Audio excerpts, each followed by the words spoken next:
IVF చికిత్సలో 25% భారీ discount, free doctor consultation, free ultrasound scan, logo launch, Andro max advanced male infertility centre ను కూడా ప్రారంభించారు. షిరిడి నుండి కాకినాడ వస్తున్న ట్రైన్ లో దొంగలు పడ్డారు. Sainagar Shirdi to Kakinada port express లో చోరీకి పాల్పడ్డారు. దొరికినంత దోచుకుని పరారయ్యారు. ఆ బ్రేకింగ్ మనం చూస్తున్నాం. ఒకటి కాదు, రెండు కాదు, ఏకంగా 3 ఏసీ కోచుల్లో దొంగలు దోపిడీ చేశారు. ప్రయాణికుల లగేజ్ మొత్తాన్ని ఎత్తుకుపోయారు. ప్రయాణికులు నిద్రమత్తులో ఉండగా లగేజ్ దోచుకుని వెళ్లిపోయినట్టుగా తెలుస్తోంది. మహారాష్ట్ర లాతుడు రోడ్ జంక్షన్ వద్ద ఈ చోరీ జరిగినట్టుగా గుర్తించిన ప్రయాణికులు బీదర్లో ట్రైన్ ఆపేసి ఆందోళనకు దిగారు. అర్ధరాత్రి 2 గంటల ప్రాంతంలో ఈ దోపిడీ జరిగినట్టుగా చెబుతున్నారు. 30 మందికి పైగా లగేజ్ బ్యాగులు, మనీ పర్సులు, మొబైల్ ఫోన్లు ఎత్తుకు వెళ్లినట్టుగా ప్రయాణికులు వాపోతున్నారు.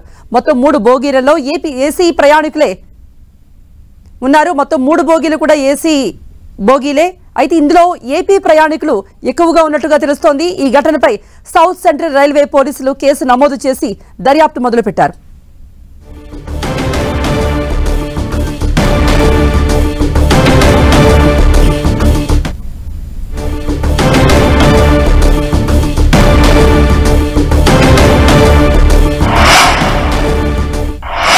ఇక దీనిపై మరిన్ని అప్డేట్స్ ఇవ్వడానికి లైవ్ లో జాయిన్ అయ్యారు మా ప్రతినిధి కిరణ్. మొత్తం ఎంత మేర సొమ్మును దొంగలు చోరీకి పాల్పడ్డారు, మొత్తం నగదు విలువ ఎంత, అలాగే ప్రయాణికులంతా కూడా ఇప్పటికే కంప్లైంట్ చేయడానికి క్యూ లైన్ లో ఉన్నట్టుగా కూడా మనం చూసాం. వాళ్ళంతా ఏమంటున్నారు? కృప, అటు షిరిడి సాయినగర్ నుంచి కాకినాడ పోర్టుకు వెళ్తున్న ఎక్స్ప్రెస్ రైల్లో ఇటు బీదర్ దాటిన తర్వాత పర్ని రైల్వే స్టేషన్లో అర్ధరాత్రి 2 నుంచి 3 గంటల ప్రాంతాల్లో దారి దోపిడీ జరిగినట్టు తెలుసు. వీరంతా కూడా పర్ని స్టేషన్కి వచ్చిన తర్వాత తమ ప్రయాణిస్తున్న బోగిలో అటు దొంగలు పడ్డారని కూడా గ్రహించి ఒక్కసారిగా వారి బ్యాగులు చెక్ చేసుకోగా దీనికి సంబంధించి కూడా అందులో తాము దారి దోపిడీ జరిగింది, తమ బ్యాగులోని నగదుతో పాటు వివిధ బంగారు వస్తువులు పోయినట్టుగా గుర్తించిన తర్వాత వాళ్ళు ఈ స్థానికంగా ఉండే రైల్వే పోలీసులకు కూడా సమాచారం ఇచ్చారు తెలుస్తుంది. వెంటనే పరిస్థితి కనిపిస్తుంది. కొంత కృప 2 గంటల నుంచి 3 గంటల ప్రాంతం కాబట్టి అంతా ప్రయాణికులంతా గాఢ నిద్రలో ఉన్నట్టుగా మనకైతే సమాచారం అందుతుంది. ఒక్కసారిగా వారు పర్ని స్టేషన్ వచ్చిన తర్వాత కొంత బ్యాగులు లేకపోవడం, వస్తువులంతా చిందరవందరగా పడిన నేపథ్యంలో పోలీసులు స్థానికులు అంటే ప్రయాణికులు గుర్తించి వారికి సమాచారం ఇచ్చి తెలుసుకునే లోపు కూడా ఘటన తెలిసి జరిపినట్టు. ప్రస్తుతానికి ఆ రైల్లో ప్రయాణిస్తున్న ఒక మహిళా ప్రయాణికులు మనతో ఉన్నామా, చెప్పండి ఎన్ని గంటల ప్రాంతంలో దాడి దోపిడీ జరిగింది, మీరున్న జర్నీలో అంటే భోగి సంబంధించి ఏం జరిగింది? మా బోగికి సంబంధించింది మేము యాక్చువల్లీ దాన్ని అరౌండ్ 2:45-3 కా టైంకి మేము చూసుకున్నాము. మా బోగిలో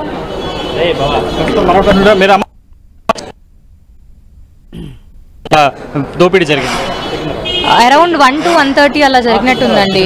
మాకు అవేర్నెస్ వచ్చేసరికి 2:30, 2:15 అలా చూసుకున్నాం మేము. ప్రయాణిస్తున్న బోగిలో ఎంతమంది ప్రయాణికులు ఉన్నారు? ఆల్మోస్ట్ ఫుల్ ఉన్నారు. మొత్తం అందరూ తెలుగు వాళ్ళే ఉన్నారు. B4, B5, B6 3 బోగీలు మొత్తం చోరీ అయిపోయింది. ఐటమ్స్ పోయినాయి మేడం? మొత్తం అన్ని hand bags, around 25 hand bags దాకా పోయినాయి అని చెప్పారు మొత్తం కో ప్యాసింజర్స్. ఎన్ని గంటలకి మీరు గుర్తించారు? మీరు ట్రావెల్ చేస్తున్న బోగిలో దోపిడీ జరిగిందని ఎన్ని గంటలకు గుర్తించారు? 2:30 అలా ఐడెంటిఫై చేస్తామండి.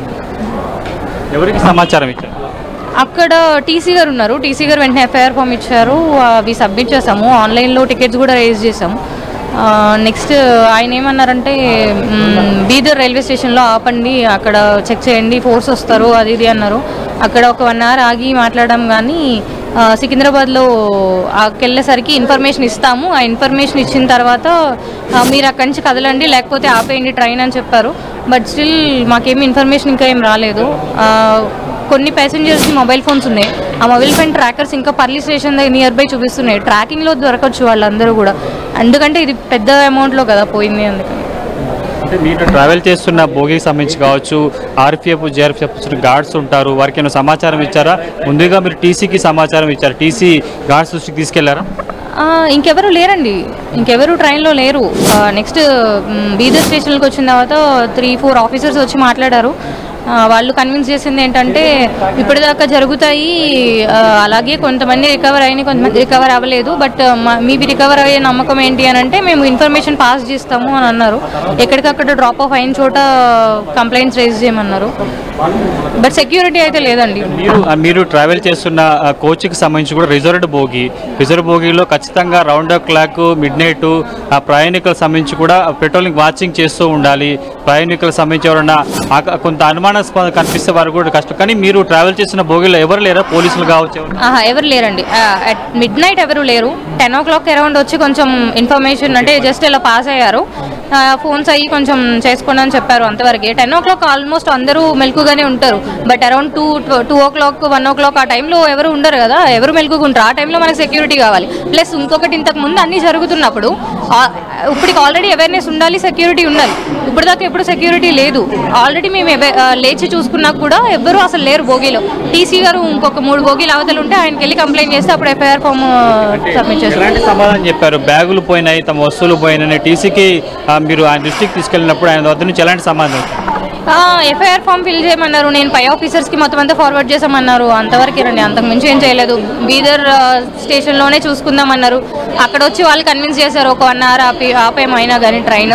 వాళ్ళు కన్విన్స్ చేసి ఇన్ఫర్మేషన్ పాస్ చేస్తాం సికింద్రాబాద్ దాకా అని చెప్పారు, అంతేనండి. ఇంకా ఏం ఇన్ఫర్మేషన్ లేదని చెప్పారు నేను కాల్ చేస్తే. ట్రావెల్ చేస్తున్న కోచ్లో మీతో పాటు ఎంతమంది ఉన్నారు? సికింద్రాబాద్ వాళ్ళు కావచ్చు, ఇతర స్టేట్ సంబంధించిన కావచ్చు, తెలంగాణ వాళ్ళకి సంబంధించి? నాకు అంత ఐడియా లేదండి. మాక్సిమం తెలుగు వాళ్ళే ఉన్నారు. 3 కోచెస్లో కూడా తెలుగు వాళ్ళవే పోయినాయి. అందరూ కూడా అదే చెప్పారు. కొంతమంది మొబైల్స్ పోయినాయి, కొంతమంది gold ornaments more than 15 lakh worth పోయినాయి. మొత్తం ఆల్మోస్ట్ అరౌండ్ ఒక 30 lakhs ఉంటాయండి ఓవరాల్. మీరు బీదర్ నుంచి తెలంగాణ బోర్డర్కి ఎంటర్ అయ్యారు. ఎంటర్ అయినప్పుడు వికారాబాద్తో పాటు చాలా స్టేషన్స్ మీకు సికింద్రాబాద్ వచ్చి లోపుతాయి కాబట్టి మీరు ఇక్కడ వాడికి ఆపి కంప్లైంట్ చేసే అవకాశం మీకు వచ్చింది? అందులో వాళ్ళు ఇవ్వలేదండి. మాకు ఇదంతా అడవి ఏరియా, బీదర్ వెళ్ళేదాకా మాకు ఇవ్వడానికి కుదరదు, బీదర్లో ఆపండి, మీరు ఏం చేయాలనుకున్న అక్కడే చేయండి అన్నారు. అక్కడ 1 hour ఆపాము. అయినా కానీ మాకు ఇన్ఫర్మేషన్ ఏంటంటే ఏదో ఒకటి నమ్మకం ఇస్తాము, ట్రస్ట్ ఇస్తాము, ఇలా ఏదో ఒకటి రికవర్ చేస్తాము, కంగారు పడకండి అన్నారు. సికింద్రాబాద్ మెయిన్ అసలు కంట్రోలింగ్ అంతా కూడా అక్కడ ఆపండి అన్నారు, బట్ స్టిల్ ఇక్కడ ట్రైన్ ఏం ఆపనివ్వలేదు, వాళ్ళు వెళ్ళిపోయారు. నేను ఇక్కడ డ్రాప్ ఆఫ్ కాబట్టి నేను ఇక్కడ రిపోర్ట్ చేశాను. సోన్స్ బ్యాగ్ పోయింది, దాంట్లో సోన్స్ ఆర్నమెంట్స్ ఉన్నాయి, వర్త్ ఇంత అని చెప్పి. ఎంతమంది ఉంటారు మీ కోచ్లో? కోచ్లో మొత్తం ఫుల్ ఉందండి. నాకు అంత ఐడియా లేదు బర్త్లో ఎంతమంది ఉంటారో, బట్ ఆల్మోస్ట్ ఫుల్ ఉంది. అందరూ షిరిడి నుంచి ట్రావెల్ చేసేవాళ్ళే. మనం గమనించవచ్చు, తను ప్రయాణిస్తున్న కోచ్కి సంబంధించి కూడా తనతో పాటు చాలామంది బ్యాగులకు సంబంధించి కూడా వివిధ వస్తువులు పోయినట్టుగా చెప్పిన పరిస్థితి కనిపిస్తుంది. దీనికి సంబంధించి వారు బీదర్ దాటిన తర్వాత పర్ని రైల్వే స్టేషన్కి వచ్చాక అక్కడ గంట సేపు ఆగింది, తాము టీసీ దృష్టికి తీసుకెళ్లామని కూడా చెప్పిన పరిస్థితి కనిపిస్తుంది. ప్రస్తుతం విజయస్లో మరొక ప్రయాణికురాలు ఆమెతో మాట్లాడదామా? మేడం చెప్పండి, మీరు ట్రావెల్ చేస్తున్న కోచ్లో అంటే మీ వస్తువులు ఏమైనా పోయా? మీతో పాటు ఎంతమంది జర్నీ చేస్తున్నారు? నియర్లీ మాతో ఒక 50 members ఉండొచ్చు. కోచ్ ఫుల్ మొత్తం ఉన్నారు. Like bags, only hand bags, mobiles అవి తీసుకున్నారు అంతే. లైక్ మీరు టీసీకి కానీ లేకపోతే మీరు ట్రావెల్ చేస్తున్న కోచ్లో గార్డ్స్ ఉంటారు, ఆర్పిఎఫ్ ఉంటారు, జిఆర్పిఎఫ్ ఉంటారు కదా, వాళ్ళు మరి కనిపించారు మీకు? యాక్చువల్లీ కనిపించారు. ఏంటంటే రాబరీ జరిగేటప్పటికి దాని ముందు స్టేషన్లోనే ఆర్పిఎఫ్, టీసీస్ వీళ్ళు మారిపోయారంట. సో మేము వచ్చి వాళ్ళు ఫస్ట్ కేసు చెప్పేటప్పటికి మేము ఇప్పుడే వచ్చాము లైక్ అని అప్పుడే జస్ట్ కేసు ఫైల్ చేసుకున్నారు ఇవి. సో వాళ్ళు ఉన్నారు, మేము ఇంటిమేట్ చేసాం, వాళ్ళు చెప్పారు కూడా లైక్ బీదర్ స్టేషన్లో మీరు ఆపి అక్కడ ఆర్పిఎఫ్కి ఇన్ఫార్మ్ చేసాం, వాళ్ళు వస్తారు, మీరు వాళ్ళ దగ్గర ఇంటిమేట్ చేయొచ్చు అని. వాళ్ళు వచ్చారు, ఒక 4-5 members వచ్చి మమ్మల్ని లైక్ ఒప్పించడానికి, కన్విన్స్ చేయడానికి చూశారు. బట్ ట్రై చేసాం, మేము అందరం స్టాండ్ బై తీసుకునే వచ్చాము. చూసుకోవచ్చు చాలా మంది మనకు అందుతున్న సమాచారం ప్రకారం. ఓకే కిరణ్, ప్రాంతంలో దొంగలు పడ్డారు. ఆడవాళ్ళు ఏం చేశారంటే గొలుసులు, గాజులు, ఫోన్లు అన్నీ హ్యాండ్ బ్యాగ్లో పెట్టుకుని తలకింద పెట్టుకుని పడుకున్నాక 2:30 ప్రాంతంలో తలకిడ కింద కూడా తీసేశారండి. తలకిడ కింద తీసేశారు మొత్తం అన్నీ. మా B4లో అటువైపు ఇటువైపు 3 బోగీల్లో దొంగతనం జరిగింది. సుమారు 20 నుంచి 25 లక్షల వరకు పోయాయి. అందరూ ఏడుతున్నారు, కంప్లైంట్ ఇచ్చారు. మా పక్కన అమ్మది వాళ్ళ చెల్లిది పోయినాయండి, చాలా బాధపడుతున్నారు. డైమండ్ రింగ్స్, గాజులు, ఐఫోను అన్నీ పోయాయండి. ఒంటి గంట కూడా నేను లేచానండి. లేచి నేను వెళ్ళేటప్పుడు ఇక్కడ మన బ్లాంకెట్లో ఇచ్చేవాళ్ళు ఉంటారు చూడండి, వాళ్ళను ఇంకా ఇద్దరు ఎవరో నుంచుని ఉన్నారండి అక్కడ. నేను బాత్రూమ్కి వెళ్ళాను. వెళ్ళిన తర్వాత 2 గంటల టైంలో తీసేశారండి బ్యాగ్, ఫోను, 10,000 క్యాష్ మాయి. బండి ఆగలేదండి, బండి వెళ్తానే తర్వాత ఆగిందండి. బండి పోయిన తర్వాత ఆగింది. రైల్వే పోలీసుల కోసం ఎక్కడ తిరిగినా కానీ వాళ్ళు మా రెస్పాన్స్ లేదండి. మేము వెళ్తే టీసీ లేదు, రైల్వే పోలీసు లేదు, ఎవరో రెస్పాన్స్ లేదు. మేము అన్నిసార్లు తిరిగినా బీదర్లో ఆపేసామండి. రైల్వే ఆపేసాం, బండి వెళ్ళనివ్వని ఆపేసాం. 15-20 మినిట్స్లో జరిగిందండి ఇది. ఒక సెక్యూరిటీ లేరు, ఒక రైల్వే సిబ్బంది లేరు, కనీసం టీసీ లేరండి. టీసీని జరిగాక మేము చూసుకుని అడిగితే క్యాజువల్గా ఎప్పుడు జరిగేది కానీ సమాధానం చెప్పారండి. పల్లీలో ఆగామండి, పల్లీలో కంప్లైంట్ ఇస్తే బీదర్లో ఆగమన్నారండి, బీదర్లో కంప్లైంట్ ఇస్తే సికింద్రాబాద్కి వెళ్ళమన్నారండి. ఎవ్వరు కూడా రెస్పాన్సిబిలిటీ లేదు, ఎవరు పట్టించుకోవట్లేదు. మేము బీదర్లో బండి ఆపేసామండి, చైన్ లాగేసి.